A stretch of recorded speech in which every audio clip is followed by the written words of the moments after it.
so the Christmas season is almost here. So it's now the season to be jolly. I don't always feel jolly. Exactly. Just think of the lines in the stores and the traffic in the Makes streets. me angry. Not to mention, if you have some seriously stressful stuff going on. Maybe you had a rough year, some family drama. If you look at some of these numbers... That mustache is funny. Mm-hmm. The season can be disappointing if there's family drama or you look back and you feel like the year was a waste. With Christmas chaos, does life feel out of control? What we do about it makes all the difference. Are you angry, Robert? You look angry.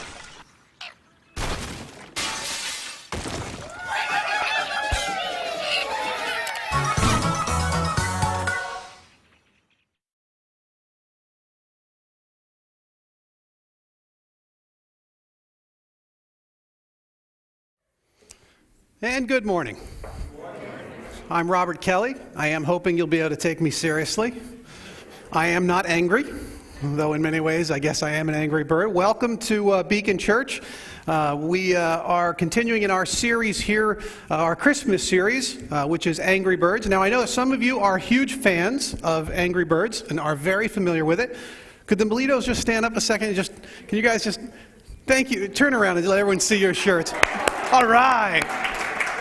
Not only are they fans of Angry Birds, but they are wholehearted supporters here at Beacon and all of our insanity. So thank you for being a part of that with us. But some of you aren't fans. I don't know why. I don't even understand it.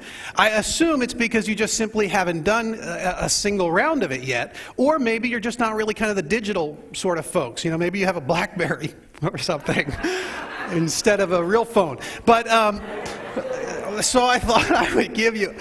I try to get off on a good foot here and insult half the crowd. So, I figured I would have a little bit of a demo for you, just in case you're not a digital sort of person, to give you an explanation. Joel, you want to come up and give me a hand real quick, buddy? I should have rehearsed this, because this could go horribly wrong. So the game is fairly straightforward, right? So you want to just, we got here, you stand on that side, buddy. This is my son Joel, by the way, everyone. So, there are birds, and the birds have, a problem. They woke up. You want to find me the eggs that are in there somewhere? And the birds woke up one morning, and of course the eggs were missing. There's a star. Oh, well. All right. See, the eggs are missing. Oh, wait. There they are. The eggs are missing because they have been stolen by the pigs. The pigs have stolen it. And so what happens is the pigs take the eggs and they kind of run off on them. And you want to set me up like a little pig structure here with, something in there.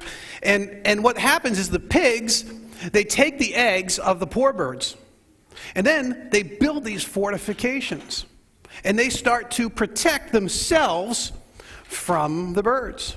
Now, of course, what the birds turn around and do is they're perfectly capable flyers. You should know that. People have the speculation that they're wingless and they can't fly. It's not the case.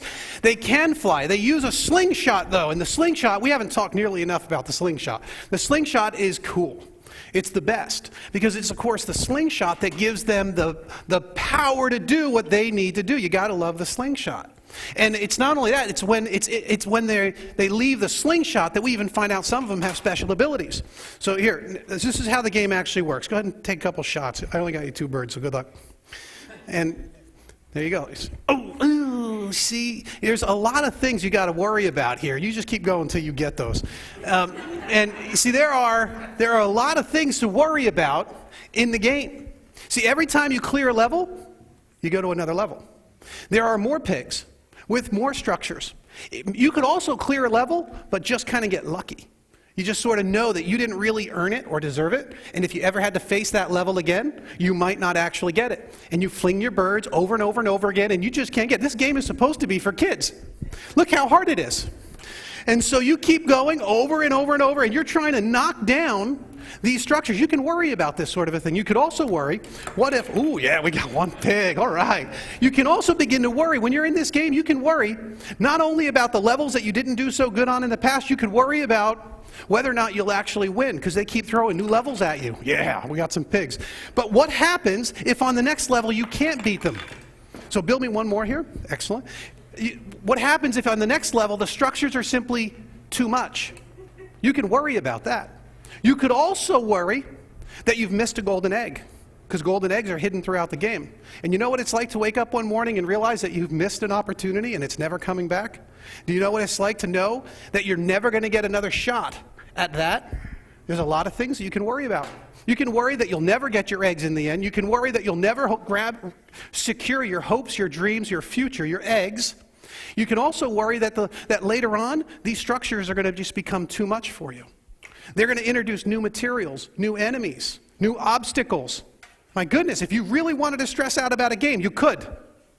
But of course, let's give Joel a hand. Thank you. Let's leave that up there for now. You can worry about this. You could look at these structures and say, how will I ever defeat this? How will I ever beat this? Now, in a game, it's stupid, but in life, it's not so stupid, is it? Because you wake up and there are so many reasons for you to worry. You could have worried this morning. You could have woken up this morning worrying. You could have worried, am I going to make it to church on time? Oh, wait, you weren't worried about that. What you were really worried about is whether or not he'll talk too long.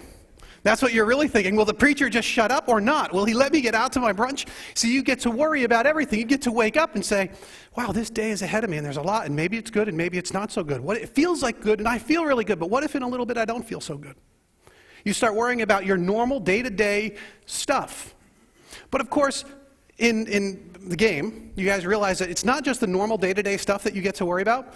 They have another version of Angry Birds called Seasons, which creates new episodes for you, new levels, so you get to worry about pigs in every season of your life.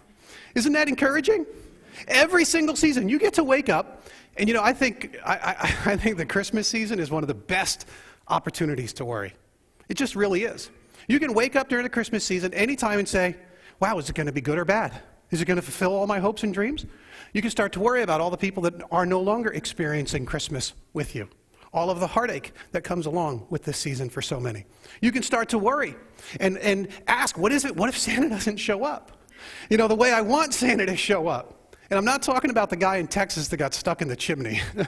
You guys read about that, right? Apparently every year someone gets stuck in a chimney. If you learn nothing else this morning, never do the chimney thing. Just remember that one when you go home. I read about this like every single year. Someone gets stuck in a chimney. Really? My goodness. We should be worried about humanity because people are getting stuck in chimneys.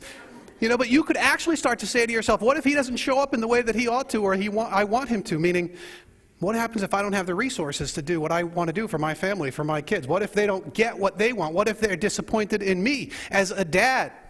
What if, because of the economy, I end up in January regretting this whole year? What if because of, downgrades and cuts and excesses and all of this?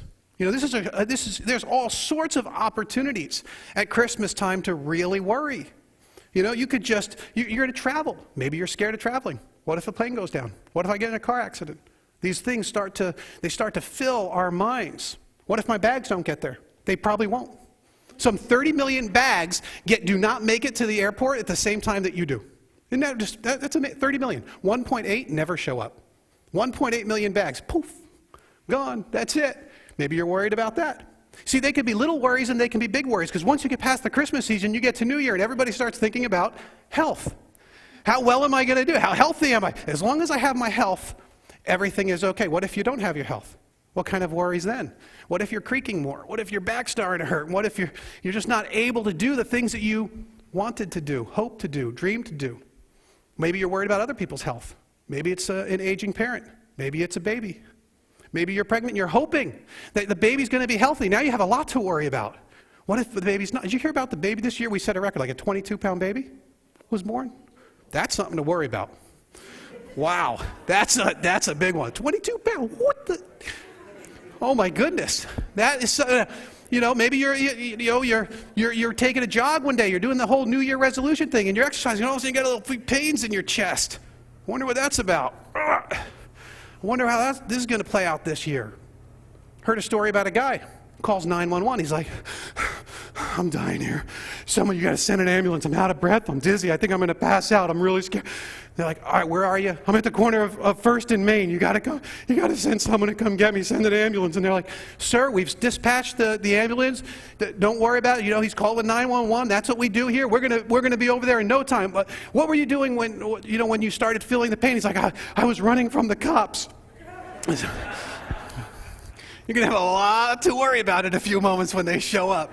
We have these things, they press in on us all around. And you know what? After, you get to New Year, you get they have a Valentine's season on Angry Birds? Don't even get me started about the things you can worry about when it comes to Valentine's Day. Will you be alone again? Will I find the right person? Will they love me the way I want to be loved? I need to be loved. Maybe, you're talking about your relationships, and maybe you're in a marriage that's dry and arid. Maybe there's just nothing going on anymore, and you're wondering, what happened? What will happen? These things they start to weigh heavy on us, and they just pin us down. It's a crushing weight. All through the year, all through the seasons, there's plenty to worry about. And if that were enough, it would be crushing. But of course, there's Angry Birds Rio edition. Rio! I got to worry about pigs and monkeys across the seas now. Do you know they say we're the most connected community? You know this. We're a global village. Never before in the history of humanity have you been able to worry so effectively about problems everywhere else in the world. You know more about the world right now than anyone has ever known in all of history. It's only been a couple hundred years since we started having this kind of communication, only in the past couple decades that we could find out about shots fired anywhere in the world, about human trafficking anywhere in the world, about kids who are dying of malaria every single day. It is only now, in our day and age, that we have all of these global and international worries that can weigh us down. No wonder the statisticians tell us that we are the most frazzled, anxiety-filled, worrisome generation that has ever lived. That's what they're saying. Record numbers of people are worrying in increasing ways about life. And then, of course, to top it all off, you come here this morning, and I say, the Bible tells you not to worry. The Bible tells you not to worry about anything, not a phone ringing, not about anything that's pressing in on you. You don't worry about anything at all. And so what do you promptly start to do? You start to worry about your worrying. You start to say, oh my goodness, I worry too much. What am I supposed to do about this? How in the world am I going to beat the worry? What if I don't beat the worry? What if the worry gets the best of me and God's not happy with me anymore and He doesn't love me because I'm worried and the Bible says I shouldn't worry and now you're worrying right here about worrying. My goodness, this is such a dilemma, and yet the Bible comes at us straight on. The scriptures tell us, do not worry. Don't be anxious about anything. That's the passage we're going to be looking at in Philippians chapter 4. Philippians chapter 4, we're looking at a very simple passage, only 2 verses here. And we find very quickly, Philippians chapter 4, verse 6. Philippians chapter 4, verse 6. St. Paul is speaking, and he says, do not be anxious about anything. Do not be anxious about anything. No qualifications on this one. Nothing at all. There's nothing you need to worry about. There's nothing that happens inside or outside. There's nothing that is threatening you. You want to worry about your earthquakes and hurricanes and hailstorms and blizzards. Don't worry about anything. You want to worry about all of these relationship issues. Don't worry about anything. You want to worry about what you have and what you don't have. Don't worry about anything. Not a single thing. Not one. You don't need to worry about any of these things. When we think about worry, we start to realize that worry will siphon off the soul's strength. That's a key idea here. Worry siphons off the soul's strength. Worry destroys you, often from the inside out. Max Lucado, writing in a book, Traveling Light, one of my favorite books, he says, Worry is the burlap bag of burdens. It's overflowing with what ifs and howls. What if it rains at my wedding? How will I know when to discipline my kids? What if I marry a guy who snores? How will we pay for our baby's tuition? What if after all my dieting they learn that lettuce is fattening and chocolate isn't? The burlap bag of worry, cumbersome, clunky, unattractive, scratchy, hard to get a handle on, irritating to carry, and impossible to give away. No one wants your worries. Worrying isn't a disease, but it causes disease. It's been connected to high blood pressure, heart trouble, blindness, migraine headaches, thyroid malfunctions, and a host of stomach disorders. Anxiety is an expensive habit. Of course, it might be worth the cost if it worked, but it doesn't. Our frets are futile. Jesus said, you cannot add any time to your life by worrying about it. Worry has never brightened a day, solved a problem, or cured a disease. It's wasted energy in so many ways, and it consumes us. It siphons off the soul's strength. One author explained, Jane Addams, that the issues of our worry have to do with our doubts, she says, are traitors, and they make us lose the good we often might win by fearing to attempt. Our doubts are traitors and make us lose the good we often might win by fearing to attempt. See, what they're saying there is that keeps you rooted firmly in the mud pit. It keeps you rooted in the mud pit. Keeps you on, in our vernacular, it keeps you here on the platform. That's where the birds hang out before they get into the slingshot. And worry keeps you firmly grounded, rooted. That's a good thing, right? On the platform. Rather than in the slingshot where you will find your power. You might think of it like a container somewhere in the soul. And worry sits sort of in your gut, in your belly, and it just keeps you firmly rooted. You can't get up. You won't get up into the slingshot. You won't soar through the air. You're going to sit right here, nice and planted, nice and heavy. And the more worries, the more weighed down you get. The more weighed down you get, the more fearful and incapacitated you feel. The more difficult it is to dream and to think about what you could do in this world and how you could impact people and how you could work together with others. All the things we've been talking about in this whole series. You get all wrapped up in these things. They fill your soul like lead pellets, and they just keep you planted firmly in the mud. Firmly in the mud. Where, of course, the pigs are. The pigs are the ones that are supposed to be bunkering down. And I mean bunkering, not hunkering. They're bunkering down. They're building these bunkers. The birds are meant to soar. They're meant to fly, not be tied up in their little hiding places and in their bunkers. Scriptures tell us in verse 6 and 7, do not be anxious about anything, but in everything by prayer and petition. Verse 6, by prayer and petition, with thanksgiving, present your request to God. And the peace of God, which transcends all understanding, will guard your hearts and minds in Christ Jesus. In everything by prayer and petition. See, prayer, we're told, fortifies the soul with this peace from God. Remember Joseph? He was worried.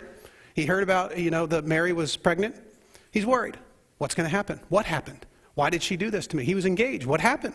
How could she get pregnant? Why would she do this? What's going to happen to her when they find out? The penalty back then was death. I still love her, even though she's hurt me in this way. He's all worried about everything that's going to happen now. He's trying to figure it all out. And then he has an encounter with God. And in that encounter, he's fortified. He's strengthened. And the Bible tells us that we can have in this encounter with God in prayer. And when we pray, we get fortified. Not bunkering down, but instead we get strengthened in our soul. I love the fact when you think about our slingshot here. The slingshot is sort of like our prayer. Because, of course, if you really take what the Scriptures are saying here, do not be anxious about anything, but by prayer and petition, present your request to God, then your power comes from a source outside of you. See, your strength comes from somewhere else. It isn't something that you need to be worried about. It is something given to you miraculously, amazingly, by the power of God. And one of the neat things is, if you go deeper into the slingshot, what happens? You go further. Oops, sorry about that. That was a little low angle. Sorry about that. You go lower. And in a similar way, if you go and take your deeper prayer life, what happens? You go further. You go deeper. You see, you're going deeper in, and the deeper you go into the slingshot, the more you are trusting, surrendering yourself to the power of God. Prayer isn't your power, it's His power. How is it that prayer can break the power of worry? Well, it's not your power anymore. Now you're trusting in someone else, and the deeper you go, the further you fly. See that? The further you fly. I'm getting better at the slingshot, I think. The further you fly. I wish it were true that I would get better at prayer. But you see, the slingshot's a heck of a lot easier, because when you get deeper into prayer, and think of it this way, God has somehow brilliantly tied these two together. I think it's a brilliant design. So you've got worry sitting solidly inside of you. Imagine for a moment that that same space inside of you can hold either worry or prayer. Just think about that for a moment. Imagine inside of you there's a container in your soul. And inside you can either have worry or you can have prayer. I think God brilliantly tied these together so that they cannot coexist. They can't live together in the same space. So that when that space is filled with worry, that's what will dominantly drive you. But as you replace that space with prayer, you will begin to see the strengthening and the fortification. Where is it that worry lives? The scriptures tell us that the prayer will fortify your heart and your mind, your emotions and your intellect. That's where worry lives. You're turning them over and over and over and over and over. You're thinking about it. You're worried about it. You're worried about it. Your heart is hurting so much. You're worried about it. You're feeling these emotions. The scriptures say, turn those back into prayer. Turn them into prayer. And in a brilliant stroke, you know what this does? It means that some of you who are champion worriers, you're the best at it. You do it all the time. You wake up worrying. You worry throughout the day. You worry when you go to sleep. You worry in your dreams. You're a champion worrier. And you know what that means? You can become a champion prayer. If it really is inextricably tied together, then it gives you the capability in some way, in the spirit realm, these things are tied together. So if you are the kind of person that is always and regularly worrying, and you get into the discipline of continually and constantly turning those over to God, what will you be always doing? Praying. It's a brilliant stroke of design. In that same space, in maybe, perhaps even the same inclination that drives one to worry will drive another to prayer. And I'd argue that it could drive you to prayer. If you master this transition, if you practice and discipline yourself from turning everything that worries you into a prayer ever so short, you won't be. And here's the beauty. It's still weight. Remember the pigs are kind of weighted down by their worry, and the birds that get weighted down by their worry? It's still weight. I'm not talking about getting light and airy. I'm talking about fortifying and strengthening your soul. Your heart and your mind, it says, are being strengthened. They're being guarded by God. It's almost as if instead of bunkering down like the pigs, we're strapping on body armor. And that's giving us more weight. And what's more weight going to do when we leave that slingshot? It's going to give us more power to go after the structures of the pigs, to go after them. And some of you, you get worried. We think about this. We're obsessing over this. And then one day you decide you're going to hop in that slingshot and you're going to go for it. You're going to turn back to prayer, and all of a sudden you find weight in your soul. You find some spiritual ballast that you've been creating in this prayer life. And when you launch yourself into God's trust through prayer, here's the beauty of what you discover. These so-called fortifications, they're just dying to come down. They're waiting for it. They're longing for that day to be taken out. They're just precariously built, ridiculously built. And you'll look back at them and wonder why you ever worried. Why you ever worried in the first place. Because it wasn't an enemy worth worrying about. Not when you've got a soul that is fortified with prayer.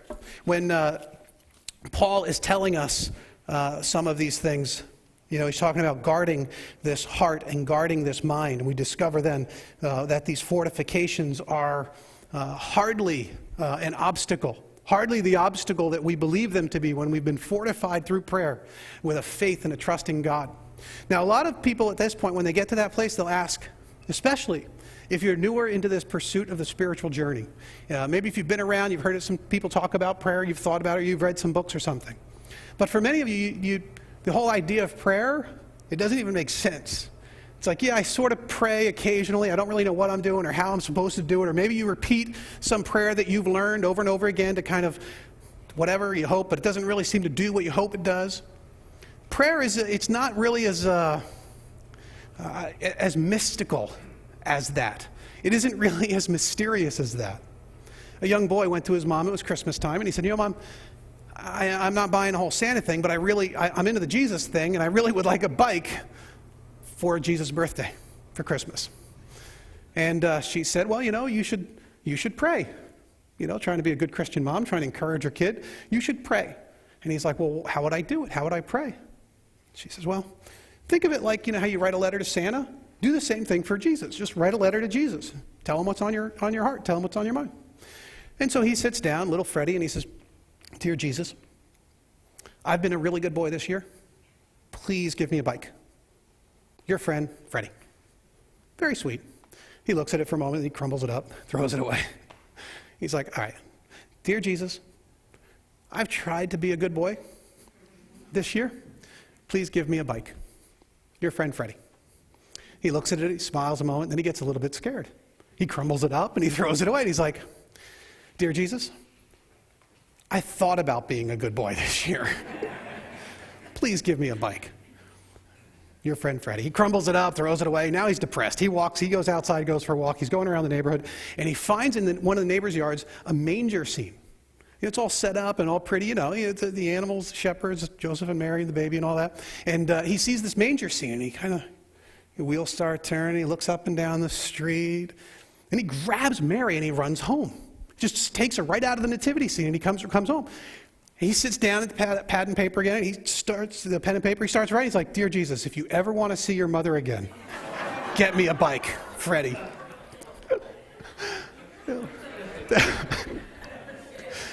There are so many ways that we can view prayer as a reward basis. Give me what I need. Give me what I want. Give me what I deserve. As a threat. I'm not going to do this for you if you don't do this for me. You see, we get to approach prayer in so many multitude of different ways. But what if instead we took what Paul is saying and just did it? He says, what does he tell us in that text? Present your requests to God.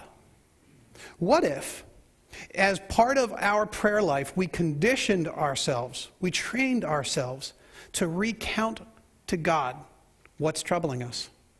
What if we brought them before him on a regular basis? When's the last time you've even done that? There are a couple different ways to think about prayer. You can think about it as simply a conversation with God, and there's models that people use to help them kind of remember. Acts is one of them: adoration, confession, thanksgiving, supplication. But what if, as a part of this, you dedicated yourself to bringing these burdens to him? He tells us, present your requests to God, right? Present your requests as if what? God doesn't know them? Of course he does. Doesn't even make any sense. Why do I got to present him? You don't think he knows my problem? Of course he does. That's part of the God thing. You're supposed to know them. What happens then? Why do we present our request? See, when you do it, you're taking just a step of faith. You're putting yourself back in the slingshot. You're saying through prayer, I'm surrendering this worry to you. I'm trusting in your strength, not my strength. I'd encourage you, at least in two different ways, to consider praying and trying this out as an experiment. Maybe you don't pray that much or that regularly. Then start out with 5 minutes a day. Call it your daily prayer time. 5 minutes, that's all. You set aside some time, and as part of that time, you recount your worries to God. You lay them out in their entirety, in detail, what's troubling you, what's on your heart, what's on your mind, what you're worried about. And you do it as many times as you're worried about them. Don't worry about them. Just bring them to him. And if you think about them and you worry about them every single day, then bring them to him every single day. And turn them over and say, these are now yours. I cannot do this anymore. It is siphoning off my strength, and I want to have strength to do the things that you've called me to do in this world. They're siphoning off my strength. I don't want them anymore. I leave them here at the foot of the cross for you. Every day. Now, maybe you're a more experienced prayer kind of person, then do 10 or 15 or 20 minutes a day. Dedicate some daily time every day. And think about it. When is that last time? Maybe you've never done this. Maybe you think he doesn't care about them, but the scriptures tell us, present them to God. Lay them out. before him and see what he will do. See what fortifying of your soul will take place, how he will guard your heart and your mind with the peace of God. Now, there's another type of prayer the scriptures talk about. It's not really simply the kind of your daily prayer time as much as it's your continual prayer time. The Bible talks about praying without ceasing. Wow. Praying without ceasing. Praying all the time, every moment, all the day, never happens for me. Don't even understand what the command means some days. I can go through half a day. I'm like, wow, have I even thought once about praying? Have I even considered what it would look like to pray without ceasing? I would say that those of you who worry heavy have a leg up on everyone else.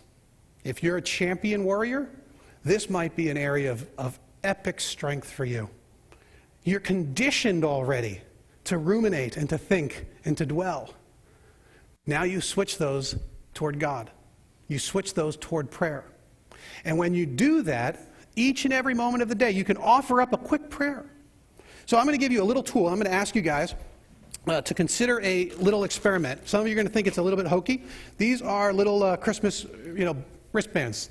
Sorry about that. I'm not going to really throw them all over the place. Go ahead and pass these around if you don't mind. You can take your pick. We got red, so I woke up, someone was sleeping over there, so I threw them. No, I'm just kidding. So now it's just a little Christmas wristband. Now here's the experiment. Some of you are going to think it's stupid, but anyway, and it might be. But try something. It's a Christmas wristband, so you can try it out, put it on, and use it till Christmas. And every time you see it, every time it aggravates you, because it's one of those little rubber wristbands, every time you kind of glance down and you happen to remember it, offer up a prayer to God. Take a moment at that very moment and say, wait a second, what am I worried about right now? What am I thinking about right now? I tried this week just to see if it had any merit. I put it on earlier in the week. And I'm not a bracelet and watch kind of a guy. So it's been bothering me all week. I have had more opportunity for prayer this week than I remember happening in a very long time. And I just stop and I say, what am I really thinking about? What have I been dwelling on in the last half hour? And I'll just offer up a quick prayer. If I'm not worried about anything, I just thank God for the day. I ask him to look after my kids. I ask him to make my wife like me. All sorts of different things. Like you just do this quick little prayers, and it helps in some unusual way to create a dialogue with God. Now you'll notice that this says peace on earth because it's a Christmas band. And you'll know where that comes from, of course, the Christmas story. In Luke chapter 2, this is a different translation. It says, glory to God in highest heaven and peace on earth. Now most of you want it to say goodwill toward men, right? That's what you want. That's what the Christmas cards say. Old translation, none of the new translations say it like that. Peace on earth, goodwill toward men doesn't exist. Peace on earth to those with whom God is pleased is actually what the angel declares. To those with whom God is pleased. To those with whom God's favor rests. So how is it that, remember what our text said? Our text told us that in everything by prayer and petition with thanksgiving, present your request to God, and the peace of God that transcends all understanding. You see, we're talking about the peace of God. When you become a prayer-focused person, the peace of God will rest on your life. This peace on earth, you will experience his peace on earth. You will take time in prayer and you will say, God, may your favor rest on me today. What does this mean? You're asking for his forgiveness. You're asking for his grace. You're asking for his mercy. We know that has come through the sacrifice of Christ on the cross. You're claiming that on a regular basis, saying, Lord, may that rest on me today. That pleases him. That's when his peace, may the peace that rests only in God, may his peace descend upon me. All of your anxieties, all of your little worries, all of these things that trouble you and trip you up, now you're turning to him in prayer and you're saying, let peace take their place. Let peace rule this day instead. This is an ongoing prayer. There will be peace on earth in your life. It will be your experience despite the difficulties and the turmoil and the trials and the difficulties that inevitably come our way. We will have peace in the midst of these storms. This is the promise of the scriptures to us. As we condition, now imagine just for a moment what it would be like to be a community of people dedicated so wholly and fully and completely to prayer in this way. Imagine what it would be like for a group of people like us, prayer-fortified people who are being launched into this world through prayer-inspired lives. Imagine what it would be like to live as bastions, messengers, ambassadors of peace, and to go out into a world filled with worry and anxiety and chaos, and to bring the peace of God with us. You imagine what that would be like. Epic levels of worry, champion prayers, bringing the peace of God to a people that desperately need peace. That's the dream of the Scriptures and peace on earth. Would you guys pray with me? Lord, we ask that you would stir up our hearts and our minds. You would fortify them through prayer. You would guard our hearts and minds so that we don't waste this energy. We don't have our strength siphoned off anymore. May we use our worry as a tool to turn back to you, to surrender once again. Even if it's 1,000 times a day, I pray that you would use this time, this season, to do a great work like this in our hearts. May we become people of peace, experiencing your peace and being able to give that peace to others. We ask all of this in the name of Christ. Amen.